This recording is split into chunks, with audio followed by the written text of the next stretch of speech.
जी sir, अब होगी recording. ठीक है। तो हमने जो है ये हम 8 एसेट्स पढ़ रहे हैं। हम ये 8 असासों के बारे में हमें जानना है। ठीक है, तो पहला एसेट था रियल वर्ल्ड बिजनेस एजुकेशन। तो हम इसके ऊपर प्रैक्टिकल काम कर रहे हैं, हकीकी दुनिया की कारोबारी तालीम। क्या ही जबरदस्त हो कि हमारे बच्चे भी अमेरिकन बच्चों की तरह हो जाएं, कि वो स्कूल कॉलेज यूनिवर्सिटीज की एजुकेशन में इंटरेस्ट ना लें, इंटरेस्ट कम लें, या उस एजुकेशन को छोड़ दें, और किताबों को और जो रियल वर्ल्ड एजुकेशन है उसको अपनी पर्सनैलिटी का हिस्सा बना दें। तो ये वो सफर होगा कि हम बड़े ब्रांड का सफर शुरू कर देंगे, कि हम कहेंगे हमने वो सफर शुरू कर दिया कि अब पाकिस्तान से ब्रांड्स निकलेंगे और वो पूरी दुनिया में फैलेंगे, पूरे एशिया में फैलेंगे, पूरी दुनिया में फैलेंगे, जैसे उनके ब्रांड यहाँ पे हैं। तो पाकिस्तानियों के ब्रांड दुनिया में नहीं नजर आते। तो इसकी वजह क्या है कि हम जो है रियल वर्ल्ड बिजनेस एजुकेशन से दूर हैं। तो ये हमने आधा घंटा इसीलिए रखा कि सेल्फ एम्प्लॉयड की ये फर्स्ट क्लास है, मेरी लाइफ का फर्स्ट एक्सपीरियंस है कि सेल्फ एम्प्लॉयड ऑलरेडी जो बिजनेस कर रहे हैं उनको मैं ये बता सकूं कि आप स्टडी को 10 मिनट रोजाना दे दें, सिर्फ 10 मिनट।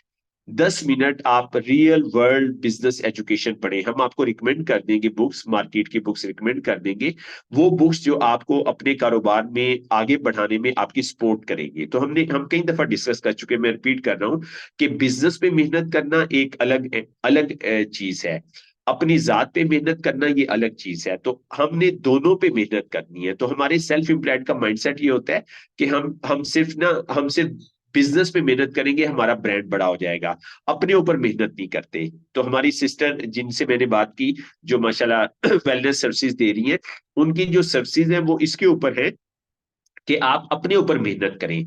तो समझे बात को, जितनी अच्छी एंटरप्रेन्योरर की, सेल्फ एम्प्लॉयड की सेहत होगी, उतना ही अच्छा उसका बिजनेस होगा। तो दोनों पे मेहनत करनी है, बिजनेस पे भी मेहनत करें और अपनी जात की डेवलपमेंट का प्रोसेस ना छोड़ें।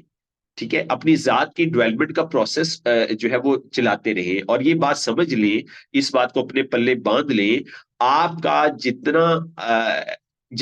जितनी अच्छी आपकी पर्सनैलिटी होगी, उतना अच्छा आपका ब्रांड होगा। अगर आपका ब्रांड छोटा है तो समझ जाएं, मेरा ब्रांड छोटा है तो मुझे समझ लेना चाहिए मेरी पर्सनैलिटी छोटी है। तो मुझे अपनी पर्सनैलिटी को बड़ा करना है, मुझे अपनी पर्सनैलिटी को तमाम शोबों में लेके चलना है। ये हमने अपने पाकिस्तानी सेल्फ एम्प्लॉयड को समझाना है। अमेरिका में ऐसा नहीं होता, वो बिजनेस पे भी मेहनत करते हैं, पर्सनैलिटी पे भी मेहनत करते हैं। तो इसलिए मैं कह रहा हूं कि आप 10 मिनट स्टडी को हैबिट बनाएं। मैं चाहता हूं सारे एंटरप्रेन्योर्स बड़े बड़े ब्रांड बनाएं। 2 साल 3 साल के बाद आप मुझे व्हाट्सएप पे मैसेज करें कि हमारा बिजनेस पूरे पाकिस्तान में फैल गया है। आप मुझे मैसेज करें हमने पाकिस्तान से बाहर ब्रांच बना दी है। तो ये ब्रांच आपका आपका बिजनेस बढ़ने से ब्रांच नहीं बनेगी। आप इस पॉइंट को समझ लें, डीपली समझ लें। आपका बिजनेस बढ़ने से आपकी ब्रांचेस पाकिस्तान में, पाकिस्तान से बाहर जो है वो नहीं बढ़ेगी। आपका विजन बड़ा होने से आपकी ब्रांचें बनेंगी, आपकी पर्सनैलिटी बड़ी होने से आपकी ब्रांचेस बढ़ेंगी। तो आपका जो बिजनेस है, आपका जो ब्रांड है, ये आपकी पर्सनैलिटी के पीछे पीछे भागेगा, आपकी पर्सनैलिटी के पीछे पीछे आएगा। तो इस कॉन्सेप्ट को आप जो है वो समझ ले। तो इसलिए हम आपको रियल वर्ल्ड बिजनेस एजुकेशन दे रहे हैं, और ये आप मार्केट से भी हासिल करें। ये हमारा एक एसेट हमने पढ़ा। दूसरा हमने एसेट पढ़ा, आप प्रॉफिटेबल, दूसरा एसेट कौन सा पढ़ा? जी, दूसरे एसेट हम आज पढ़ रहे हैं, कल भी हमने पढ़ा था। अब profitable path of personal development, ठीक है, जिसकी अभी हमने बात की कि एक मुनाफा बख्श रास्ता पर्सनल डेवलपमेंट का, कि एक ऐसा रास्ता जिसमें आप पर्सनल डेवलपमेंट भी करेंगे और प्रॉफिट भी कमाएंगे। तो इसको रॉबर्ट ने जो है नेटवर्क मार्केटिंग के साथ जोड़ा, लेकिन आप इसको अपने सेल्फ एम्प्लॉयड के बिजनेस के साथ भी जो है जोड़ सकते हैं। ठीक है, और फिर यहाँ पे इसने बात की, चले आज हम बात कर लेते हैं इसके ऊपर। चले आज हम दूसरी बार रिपीट कर रहे हैं, तो इसके ऊपर हम बात कर लेते हैं। हमारा मकसद क्या है? हमारा मकसद क्या है? हमारा मकसद है हमारा मकसद क्या है? हमारा मकसद है बी की लाइफ को शुरू करना, बिजनेस ओनर की लाइफ को शुरू करना। इस ट्रेनिंग का क्या मकसद है? मेरे सारे पाकिस्तानी सेल्फ एम्प्लॉयड बी की लाइफ को शुरू कर दें। आप बी की लाइफ को शुरू करें, आपकी जिंदगी बदल जाएगी। आपकी फैमिली में झगड़े खत्म हो जाएंगे, आपकी जिंदगी में सुकून आना शुरू हो जाएगा, आप माली तौर पे बिल्ड होना शुरू हो जाएंगे। तो बी की लाइफ को कैसे शुरू करेंगे आप? लोग एम्प्लाई और सेल्फ एम्प्लाई ज्यादा क्यों बन रहे हैं पाकिस्तान में? क्योंकि एम्प्लाई और सेल्फ एम्प्लाई की डिमांड, उनकी डिमांड्स, उनकी रिक्वायरमेंट कम है। उनकी डिमांड्स कम है। लोग कम डिमांड को पूरी करके एम्प्लाई की लाइफ शुरू कर देते हैं, सेल्फ एम्प्लाई की लाइफ शुरू कर देते हैं। बी की डिमांड्स ज्यादा है, बी की डिमांड्स बहुत ज्यादा है। तो हम बी की डिमांड्स को पूरा नहीं कर पाते, इसलिए हम एम्प्लाई और सेल्फ एम्प्लाई के तौर पे जिंदगी बिता के दुनिया से चले जाते हैं। तो मैं चाहता हूं आप सब बी की लाइफ को शुरू करें, बी की डिमांड को आप जानें, आप बी के गोले पे कदम रख लें, बी के गोले के असूल जानना शुरू कर दें। बी के गोले के असूल अलग हैं, मुख्तलिफ हैं, डिफरेंट हैं। बी के लोग जो काम करते हैं वो काम आप और हम शुरू कर दें, और फिर साथ साथ अपनी कोर वैल्यू को बदलें, अपने आप को बदलें, अपने आप को अंदर से बदलें। पॉइंट समझ जाएं। सेल्फ एम्प्लॉयड, मैं सेल्फ एम्प्लॉयड से मुखातिब हूं। बी का सफर जो आपने करना है वो आपने अपने अंदर करना है। ये सफर बाहर का सफर नहीं है, आपके अंदर का सफर है। अपने बिजनेस के साथ ना उलझें, अपने कारोबार को बुरा भला ना कहें और अच्छा भी ना कहें। अपने अंदर का सफर शुरू करें, बी का सफर शुरू करें। ये आपने अंदर से शुरू करना है और अंदर ही खत्म होना है। और फिर ये अंदर शुरू होके अंदर खत्म होना है, अपने आप को बदलना है। फिर आपकी बी की लाइफ शुरू होगी। और जब आप बी की लाइफ में 5 साल पूरे कर लेंगे, मैं आपको गारंटी देता हूं, मैं आपको गारंटी देता हूं, मैं आपको यकीन दिलाता हूं कि आप किचन की टेंशन से आजाद हो चुके होंगे। आप मंथली हर महीने सेव कर रहे होंगे। मैं आपको यकीन दिलाता हूं मुल्की हालात इसके ऊपर असरअंदाज नहीं होंगे। मुल्की माशी हालात, खुदा ना खास्ता। हाँ, अगर जंगी हालात हैं, कोई और हालात होते हैं तो वो अलग बात है। मुल्क के माशी हालात आपके रस्ते में हाइल नहीं होंगे। हाँ, मुल्की हालात, मुझे बताएं, मुल्की हालात अच्छे होने हैं या खराब होने हैं? बताएं, जवाब दें आप मुझे। मुल्की हालात अच्छे होने हैं या बुरे होने हैं आने वाले सालों में? सब बुरे होंगे। बुरे होंगे। तो अब मुल्की हालात जितने बुरे होंगे, इतनी आपकी सपोर्ट होगी, इतनी आपकी मदद होगी। लेकिन ये मदद उस वक्त होगी अगर आपने अंदर का सफर तय कर लिया। अगर आपने अंदर का सफर ना तय किया, मुल्की हालात जितने बुरे होंगे उतने आप जो है टेंशन, डिप्रेशन और जहनी कुफत में जाते रहेंगे। तो इस बुक में हमने एक्सप्लेन कर लिया, पहला चैप्टर ही इसके बारे में है। ठीक है, पूरी इकोनॉमी की सिचुएशन बताई गई है, प्राइसेस बढ़ रही है, इन्फ्लेशन बढ़ रही है, जो है आपके रुपए की कदर गिर रही है, कीमतें बढ़ रही है, हर जगह टीवी पे, मीडिया पे, हर जगह टेंशन है, हर जगह परेशानी है। तो पहले चैप्टर का एक ही जुमला मुझे बहुत अच्छा लगा, economy is not the issue, issue are you. मैं इशू हूं, इकोनॉमी इशू नहीं है। तो मुझे अपने माइंडसेट को बदलना है। अगर मैंने माइंडसेट को बदल दिया तो जितने मुल्की हालात खराब होंगे, मेरा बिजनेस उतनी तेजी से बढ़ेगा। तो हमें सेल्फ एम्प्लॉयड को इस टेंशन से निकालना है, सेल्फ एम्प्लॉयड को इस परेशानी से निकालना है। जान जाए कौन सा दौर शुरू हो गया है, जान जाए आप। इस वक्त हम चौथे दौर में शामिल हो गए, शायद हमने पहले भी डिस्कस किया था। सबसे पहले था एग्रेरियन इरा, लोग खेती, एग्रीकल्चर इरा उसे कहते हैं, लोग खेती बाड़ी करके पैसे कमाते थे। दूसरा था इंडस्ट्रियल इरा, इंडस्ट्रियां लगना शुरू होगी, कमर्शलाइजेशन शुरू हुई, लोगों ने देहात छोड़े शहर में जाना शुरू हो गया, वहां पे नौकरियां मिलती हैं। तीसरा दौर आया इंफॉर्मेशन इरा। अब इसमें क्या हुआ, इसमें इंफॉर्मेशन ने अहमियत हासिल कर ली। दुनिया की सबसे कीमती चीज इंफॉर्मेशन। भाई मेरे पास हीरे जवाहरात है, मेरे पास डॉलर है, आपके पास मालूमात है। तो मैं आपको कहता हूँ ये ले 2 किलो सोना, मुझे मालूमात दे दे। आप कहेंगे मैं आपको ये 2 किलो सोने की मालूमात नहीं, इस मालूमात की कीमत 2 किलो सोने से ज्यादा है। तो सबसे कीमती चीज दुनिया की इंफॉर्मेशन हो गई। और इस वक्त इंफॉर्मेशन, दुनिया के मुल्कों ने इंफॉर्मेशन इकट्ठी करना शुरू कर दी। CIA, अमेरिका की CIA क्यों दुनिया की नंबर 1 इंटेलिजेंस कंपनी है? क्या जवाब देंगे आप इसका? आप एक ही जवाब देंगे, इंफॉर्मेशन। आपके पास एक ही आंसर है, इंफॉर्मेशन। हमारी ISI जो है वर्ल्ड रैंकिंग में क्यों आती है? आप एक ही जवाब देंगे, इंफॉर्मेशन। इंफॉर्मेशन। तो ये इंफॉर्मेशन एरा था। उसके बाद जो है एक और नया दौर शुरू हुआ जिसको कहते हैं कंसेप्चुअल एरा। तो अभी हम क्योंकि दुनिया से पीछे हैं, हम दो दौर में गुजर रहे हैं, इंफॉर्मेशन एज और कंसेप्चुअल एरा के अंदर। अब इंफॉर्मेशन एज में क्या हुआ? इंफॉर्मेशन एज में ये हुआ, पॉइंट समझ ले, सेल्फ एम्प्लॉयड को मैं बात कर रहा हूं, मैं आपको समझाना चाह रहा हूं। मैं चाहता हूं मेरे मुल्क के सेल्फ एम्प्लॉयड बड़े बन जाए। देखिए, ये मैं एक सेल्फ एम्प्लॉयड हूं, मैं एक प्रोडक्ट भी, ये प्रोडक्ट मैंने 500 रुपए के लिए, ये प्रोडक्ट मैंने 500 रुपए के लिए मैंने 2000 की बेच रहा हूँ। ये कब हो रहा था? ये इंडस्ट्रियल इरा में ऐसा हो रहा था। इंडस्ट्रियल इरा में ऐसा हो रहा था, 500 की चीज लेके मैं 1500 की बेच रहा था। इंडस्ट्रियल इरा में मैं अपनी मर्जी के प्रॉफिट कमा रहा था। इंफॉर्मेशन एज आई। अब इंफॉर्मेशन एज में क्या हुआ? अब जब कस्टमर मेरे पास आया, तो वो क्या हुआ, वो नेट पे, मोबाइल के ऊपर 10 जगह से इस प्रोडक्ट के प्राइस चेक करके आता है। और उसे पता चल गया कि ये प्रोडक्ट जो राना तारिक 2000 की बेच रहा है, ये प्रोडक्ट तो 1000 की भी मिल रही है, ये 900 की भी मिल रही है। ठीक है, ये तो 1200 की भी मिल रही है।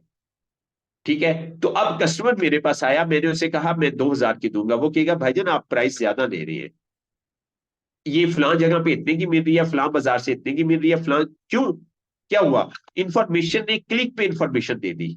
एक क्लिक करें, इंफॉर्मेशन ले ले, इस चीज के कहां कहां किस किस बाजार में क्या रेट है। तो इंफॉर्मेशन एज ने कारोबार करने के असूल चेंज कर दिए। पॉइंट को समझें आप इंडस्ट्रियल इरा में हैं, आप इंडस्ट्रियल इरा से बाहर आए, जाने। क्या आपने ये नहीं सुना, किसी भी कारोबारी से पूछे कैसा चल रहा है कारोबार? जी बहुत ही मंदा चल रहा है। तो समझिए ये मंदा क्या है, मैं मंदे को एक्सप्लेन कर रहा हूं आपको। ये मंदा क्या है? तो अब मैं कस्टमर को ये चीज ज्यादा महंगी दूंगा तो 800 की दे सकता हूं, 500 की चीज लेके 800 की मैं बेचूंगा। मैं उसको ये 2000 की या 1200 1500 की नहीं दे सकता, बिकॉज ऑफ इंफॉर्मेशन एज। अब इंफॉर्मेशन एज ने हर चीज पे असर डाला, पॉलिटिक्स पे असर डाला, पॉलिटिक्स बदल गई। अब पॉलिटिशियन वो पॉलिटिक्स नहीं कर सकते जो आज से 20-30 साल पहले इंडस्ट्रियल इरा में करते थे, जो उन्होंने कह दिया हरफे आखिर। अब ऐसा नहीं है, इंफॉर्मेशन, लोगों के पास इंफॉर्मेशन आ गई, पॉलिटिक्स के अंदाज बदल गए, कारोबार के अंदाज बदल गए, जिंदगी गुजारने के अंदाज बदल गए, हर चीज बदल गई। तो हमारे सेल्फ एम्प्लॉयड इसको समझ नहीं रहे। वो कहते हैं मंदा है, मंदा नहीं है। अब करना क्या है, कैसे सरवाइव करेंगे?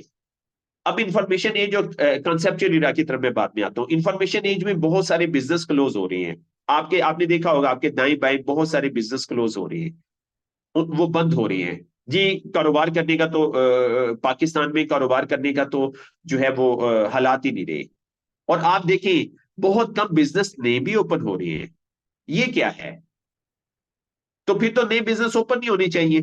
तो अब इंफॉर्मेशन एज में सेल्फ एम्प्लॉयड को यह समझना है कि अब वो 300 से ज्यादा इसके ऊपर मुनाफा नहीं कमा सकते। अब उन्हें क्या करना है? उन्हें ये करना है कि पहले उन्होंने अपने अखराजात 1500 के हिसाब से एडजस्ट किए हुए थे। उनका बच्चा 1500, एक प्रोडक्ट पे 1500 रुपये आता था, तो 10 प्रोडक्ट बेची 15,000 आ गया।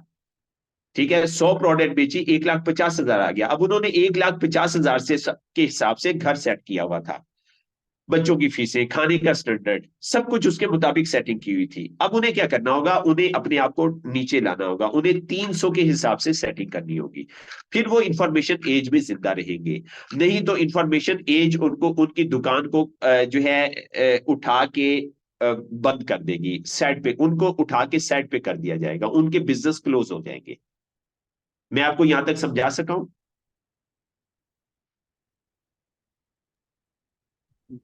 Yes sir. आप तक बात पहुंच गई जो मैं समझाना चाह रहा था? जी सर। जी सर, समझ गए।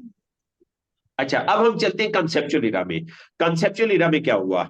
मैं ये चीज, अब मुझे समझ आ गई, ये चीज 800 की बिकेगी, 300 रुपया मुनाफा लूंगा। अब हम कंसेप्चुअल इरा में दाखिल हो गए। कंसेप्चुअल इरा में ये हुआ कि अगर मैं ये प्रोडक्ट बेच रहा हूं, मेरा बिजनेस फ्रंट पे है, मेरा बिजनेस फ्रंट पे है इस प्रोडक्ट को बेचना। अब मैं कंसेप्चुअल इरा में सरवाइव नहीं कर सकूंगा, मेरा बिजनेस बंद हो जाएगा।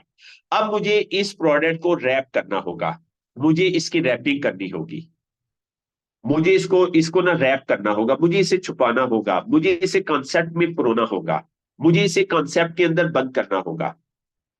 तो अब मैं ये कहूंगा मैं ये प्रोडक्ट नहीं बेचता, मैं प्रोडक्ट नहीं बेचता, मैं जो है एक यतीम बच्चों का इदारा है, मैं अपनी आमदनी का 2% अपनी आमदनी का उसको देता हूं। एक इदारा है गरीब लोगों को खाना खिलाता है, अपनी आमदनी का 2% उसको देता हूं। एक इदारा है जो माहौलियात पे काम कर रहा है, एनवायरमेंट पे काम कर रहा है, मैं उसको 2% उसमें देता हूं। तो मैं आपको प्रोडक्ट नहीं बेच रहा, मैं इन्वायरमेंट पे काम कर रहा हूं, मैं गरीब बच्चों पे काम कर रहा हूं, मैं फूड हंगर पे काम कर रहा हूं। तो अब क्या हुआ, अब इस प्रोडक्ट को छुपा दिया गया, इसको रैप कर दिया गया, किसमें, कॉन्सेप्ट के अंदर। तो अब ये कंसेप्चुअल इरा आया। तो अब मैं इस पे 300 रुपया मुनाफा नहीं कमा सकता, उस 300 में से मुझे कम से कम 10 रुपए, 20 रुपए, 30 रुपए, 50 रुपए मुझे अब किसी काज पे लगाने होंगे। तो अब मैंने अपनी आमदनी का कुछ हिस्सा वेलफेयर एक्टिविटीज के लिए रख लिया, मैं इस कंसेप्चुअल इरा में जिंदा रहूंगा। लेकिन एक ऐसा दुकानदार है जो सिर्फ इस चीज को बेच रहा है और इस चीज को बेच के मुनाफा कमा रहा है, उसकी दुकान कंसेप्चुअल इरा में क्लोज हो जाएगी। मैं आपको समझा सकता हूं जी? जी सर सर बिल्कुल। बिल्कुल। तो इस वक्त कंसेप्चुअल इराज चल रहा है। अब जो गूगल की बात करें आप, फेसबुक की बात करें, मार्क जुकरबर्ग की बात करें, बिल गेट की बात करें, बिल गेट इंफॉर्मेशन एज के अंदर दुनिया का अमीर आदमी बना। ठीक है, आप गूगल की बात करें, आप जो है ना फेसबुक की बात करें, वो इंफॉर्मेशन एज और कंसेप्चुअल इरा के अंदर जो है ना ये दुनिया का कम उम्र जो है अमीर आदमी बना। अब किसी को नहीं पता फेसबुक क्या कर रही है, काफी लोगों को पता चल गया, काफी लोग उन्हें जान गया, लेकिन अभी भी बहुत बड़ी तादाद को नहीं पता फेसबुक क्या कर रही है। लोगों को पता है फ्रंट पे क्या है, गूगल फ्रंट पे क्या है, फ्री इंफॉर्मेशन। फेसबुक फ्रंट पे क्या है, फ्री प्रोजेक्शन, फ्री मशहूरी, फ्री डाटा सेव। आप सारा डाटा सेव कर लें फेस के ऊपर, पिक्चर सेव कर लें, वीडियो सेव कर लें, फ्री। ठीक है, सब कुछ फ्री। फ्रंट पे क्या नजर आ रहा है, फ्रंट पे क्या नजर आ रहा है, बताइए जी? फ्री। फ्री। फ्री। पीछे क्या है, उसके पीछे क्या है, उसके पीछे क्या है? सर वो हमारी मालूमात को कलेक्ट करता है, अपने पास सेव करता है। उसके पीछे क्या है, उसके पीछे है, बिल्कुल आपने सही कहा, हमारी मालूमात को वो सेल करता है, वो एड लेता है। उसने 200 मुल्कों में कंज्यूमर नेटवर्क बनाया, इसके पीछे क्या है, इसके पीछे है दुनिया का कम उम्र अमीर आदमी। तो ये है परफेक्ट एग्जांपल इंफॉर्मेशन एज और कंसेप्चुअल इरा की। तो मैं ये चाहता हूं कि सेल्फ एम्प्लॉयड इस बात को समझें, हम किस दौर में दाखिल हो गए हैं। चैट जीपीटी, ठीक है, आर्टिफिशियल इंटेलिजेंस कंसेप्चुअल इरा की प्रोडक्शन है, कंसेप्चुअल इरा। ठीक है, जो कुछ आपने करना है मुंह से बोले, चैट जीपीटी आपको करके दे देगा जो कुछ आपने बोलना है। जो काम आपको एप्लीकेशन चाहिए, लाइट से ना लिखवाएं, आप चैट जीपीटी से लिखवा लें। आपने इनविटेशन तैयार करनी है, चैट जीपीटी से करवा लें। जो काम आप बोलेंगे चैट जीपीटी से करवा लेंगे। ये है कंसेप्चुअल इरा। तो इस वक्त हम कंसेप्चुअल इरा में हैं। तो जो लोग इन दोनों एरा को नहीं समझेंगे वो लोग सरवाइव नहीं करेंगे, मार्केट उनको उठा के साइड पे कर देगी, उनको फेंक देगी। पुराने तरीके जो है वो नहीं चलेंगे, पुराने तरीके नहीं चलेंगे। इन्फॉर्म इंडस्ट्रियल इरा के तरीके अब नहीं चलेंगे। आप इंडस्ट्रियल इरा के दौर में रह रही हैं, आप बच्चों को अभी भी एम्प्लॉयमेंट के लिए तैयार कर रही हैं, आप अपने बच्चों के साथ जुल्म कर रही हैं। ठीक है, मैं आपको जालिम माँ और जालिम बाप कहूंगा कि आप अपनी लाइल्मी की वजह से, कम शऊर होने की वजह से बच्चों को जॉब के लिए तैयार कर रहे हैं। और इस बात में मुझे कोई शक नहीं है, हमारे बच्चों के आगे दो रुकावटें हैं। मैं अक्सर कहता हूं पहली रुकावट माँ और बाप है, दूसरी रुकावट टीचर्स हैं। अमेरिकन बच्चों के आगे दोनों रुकावटें नहीं है। तो मैं ये चाहता हूं कि इन रुकावटों को हम खत्म करें, इन रुकावटों को हम खत्म करें, इन रुकावटों को हम स्पोर्ट में कन्वर्ट करें, हम एक नई जनरेशन तैयार करें, इस इन चारों इराज को सामने रखते हुए।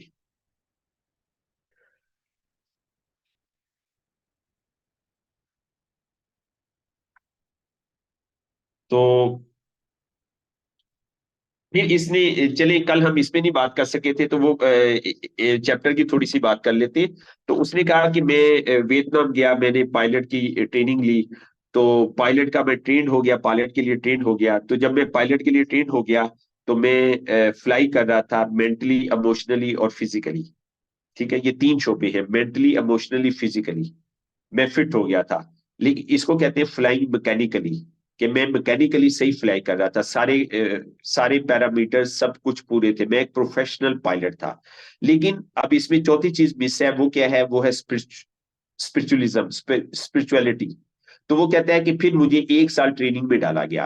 आर्मी को स्पिरिचुअलिज्म के ऊपर ट्रेनिंग दी जाती है, उनको स्पिरिचुअली स्ट्रॉन्ग किया जाता है, ऐसी ट्रेनिंग डिजाइन की जाती है। तो अगला 1 साल मुझे स्पिरिचुअली तैयार किया गया। अब जब मेरा चौथा डिपार्टमेंट पूरा हुआ, स्पिरिचुअली में स्ट्रांग हुआ, तो अब मैं फ्लाइंग के लिए तैयार था। लेकिन मैं फाइटर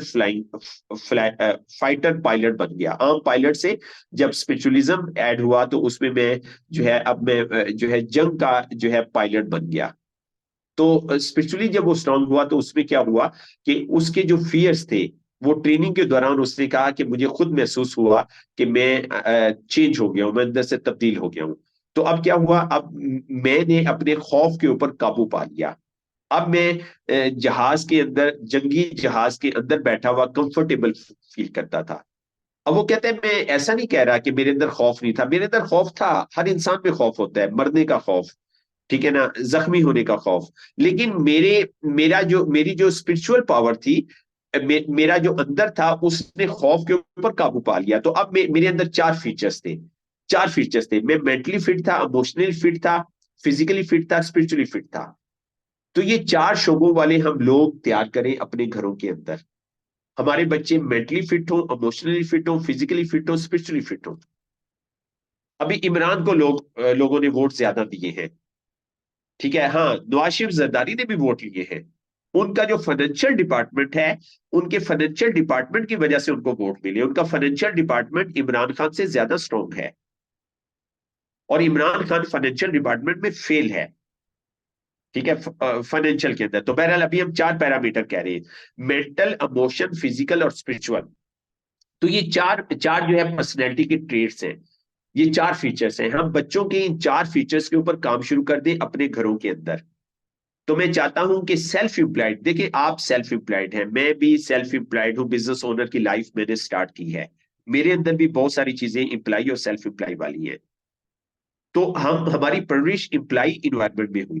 तो हमारा टारगेट ये है कि अब हम अगली नस्ल तैयार करें, उनकी परवरिश सेल्फ एम्प्लॉय और सेल्फ एम्प्लॉय इन्वायरमेंट में ना हो, उनकी परवरिश हो बिजनेस ओनर के इन्वायरमेंट के अंदर। वो बिजनेस ओनर बने, वो बिजनेस ओनर बने, वो बी की लाइफ जो है वो स्टार्ट करें। और हम उनके 4 शोबों के ऊपर जो है वो काम करें, 4 शोबों के ऊपर काम करके उनको लीडर बनाए। मगरिब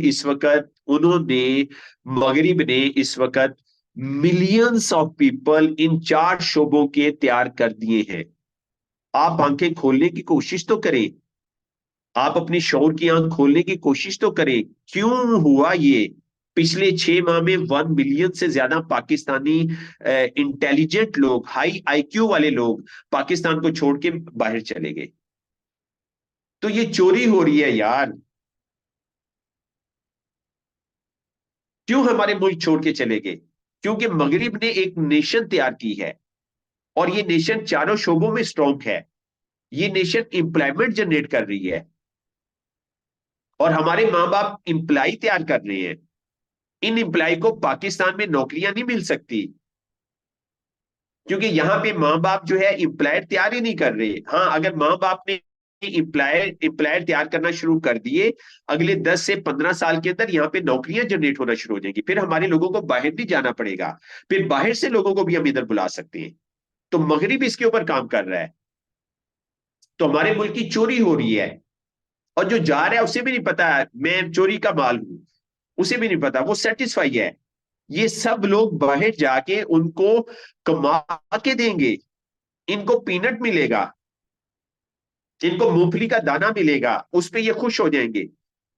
ये कहेंगे हमारी जिंदगी बन गई, हमें हर महीने पीनट्स मिलती रहेंगी। तो ये इनका टारगेट है। तो हम इस टारगेट को चेंज करें, तो हम ब्रांडिंग की तरफ आए, हम बड़े बड़े ब्रांड बनाए, बड़े बड़े ब्रांड बनाए, और अपने लालच के घोड़े को काबू कर ले। जिस सेल्फ एम्प्लॉयड ने लालच के घोड़े को काबू कर लिया, वो बड़ा ब्रांड बन जाएगा। और जिसके ऊपर लालच गालिब आ गया, वो बड़ा ब्रांड नहीं बन सकता, वो बड़ा ब्रांड नहीं बन सकता। और हमारे मुल्क में ऐसा हो रहा है, हर हर 3-4 माह के बाद एक स्कैम आता है, मनी गेम्स आती हैं। तो लोगों ने कहा डबल शाह माशाल्लाह, रिजवान भी उस एरिया से है, ठीक है, और सियालकोट का एरिया, मैं उस एरिया से जानता हूँ उसको, कि जनाब डबल शाह स्कैम हुआ, बड़े बड़े लोग दुनिया हाथ से जिंदगी से हाथ धो बैठे, ठीक है ना। और स्कैम हुआ जी, बहुत बुरा हुआ, बहुत बुरा हुआ। उसके बाद कुछ अरसे के बाद एक और स्कैम आया, लोगों ने डबल शाह से ज्यादा पैसे दिए। उसके बाद एक और स्कैम आया, लोगों ने डबल शाह से ज्यादा पैसे दिए। अभी भी एक स्कैम चल रहा है, उसमें डबल शाह से भी ज्यादा पैसे दिए। तो हमारे मुल्क में स्कैम चलते रहेंगे, ये स्कैम बंद नहीं होंगे, क्योंकि स्कैम का हिस्सा बनने वाले आबादी की तादाद बहुत ज्यादा है, बहुत ज्यादा है। ये सब इजी मनी चाहते हैं, ये चाहते हैं पैसा दे दें और हमें पैसा मिलना शुरू हो जाए। तो ये है मनी गेम मेंटेलिटी, इनको काम ही यही चाहिए, इनकी सेटिस्फेक्शन ही इस पे होती है। तो जो बिजनेस ओनर होता है, वो उसको उसको मनी गेम वाला कोई भी ट्रैप नहीं कर सकता। तो हमारी हमारे माशाल्लाह ऐसे लोग हैं जो 10-10 दफा ट्रैप हुए, लेकिन 11वीं दफा फिर ट्रैप होने के लिए तैयार है। बहुत स्टेमिना है उनके अंदर, 12वीं दफा फिर ट्रैप होने के लिए तैयार है, क्योंकि उनको इसमें मजा आता है, उनके अंदर ग्रीड है। तो सेल्फ एम्प्लॉयड से मैं बात करना, सेल्फ एम्प्लॉयड को मैं कहना चाहूंगा, अपनी ग्रीड को अगर आपने काबू कर लिया, तो पैसा आपके पीछे आना शुरू हो जाएगा। स्टैंडर्ड्स को हाई करें, अपने स्टैंडर्ड्स को ऊपर लेके आए, ग्रीड के घोड़े को लगाम दे दें, ग्रीड के घोड़े को लगाम दे दें, उसको काबू कर लें। अमेरिकन ब्रांड्स ने ग्रीड के घोड़े को लगाम दिया। आप सारी अमेरिकन की जो है ना वो मूवीज देखें जिन्होंने ब्रांडिंग बनाई है, इसमें कोई बुरी बात नहीं है, इसमें कोई गैर शरई बात नहीं है। मैंने मार्क जुगरबर्ग पे भी वीडियो मूवी बन गई है, द नेटवर्क, बहुत पुरानी बनी हुई है। मार्क जुगरबर्ग ने अकेले काम नहीं शुरू किया था, उसके साथ उसके क्लास फेलो की टीम थी, ठीक है। और सुन के आप हैरान होंगे, मार्क जुगरबर्ग का जो है, मुझे बहुत देर से पता चला, उसका शेयर शायद 13% है फेसबुक में, बाकी सब इन्वेस्टर्स हैं। तो मगरिब ने जान लिया कि जब हम पार्टनरशिप करेंगे तो इसमें बरकत होगी, मगरिब ने ये जान लिया। तो मुसलमान होके हम, नबी की उम्मती होके हम इस फलसफे को नहीं जान सके। हमारे माशरे में क्या है, हमारे माशरे में क्या जुमले मशहूर हैं, और पंजाबी का जुमला है, भाई सांझी ते मां भी नहीं होनी चाहिए। क्या जुमले हैं हमारे माशरे के। मगरिब के सारे ब्रांड साझे हैं। बिल गेट ने साझा बिजनेस किया, मैं समझता था जो है एप्पल का मालिक कौन था जो फौत हो गया, स्टीव जॉब। मैं समझ रहा था उसका ब्रांड है, हमने उसकी मूवी देखी तो उसमें उसका पीनट छोटा सा शेयर था, शेयर इन्वेस्टर्स का था। मैं समझ रहा था कि इसको करता धरता सारा कुछ जो है ना वो स्टीव जॉब है, उसने बनाया है, उसका आइडिया था। तो ये चल रहा है अमेरिका के अंदर, हम पाकिस्तान में शुरू करें। पाकिस्तानी बिजनेस नौजवानों से पूछें, ब्रांड बनाना है, कारोबार करना है, क्या चाहिए, क्या जवाब आएगा, बताएं जी, क्या जवाब आएगा। पैसा। पैसा। पैसा चाहिए, पैसा। एक्सपीरियंस चाहिए सब। हाँ ये बहुत जी। पुराने डायलॉग हैं, अभी भी यही चल रहे हैं। मेरे पास तो पैसे नहीं है और एक्सपीरियंस नहीं है मेरे पास। ये यस। दो मेन चीजें। यस जी, बिल्कुल। अमेरिकन नौजवानों से पूछे तो वो कहते हैं आइडिया, आइडिया। बिल गेट के पास आइडिया था, एक टक्कर, एक कोड़ी उसके पास पैसे नहीं थे। स्टीव जॉब के पास आइडिया था, उसके पास कोई पैसे नहीं थे, सिर्फ आइडिया था। ठीक है। बिल गेट जो है 1200 लोगों के पास गया था आइडिया लेके। जैसे मैं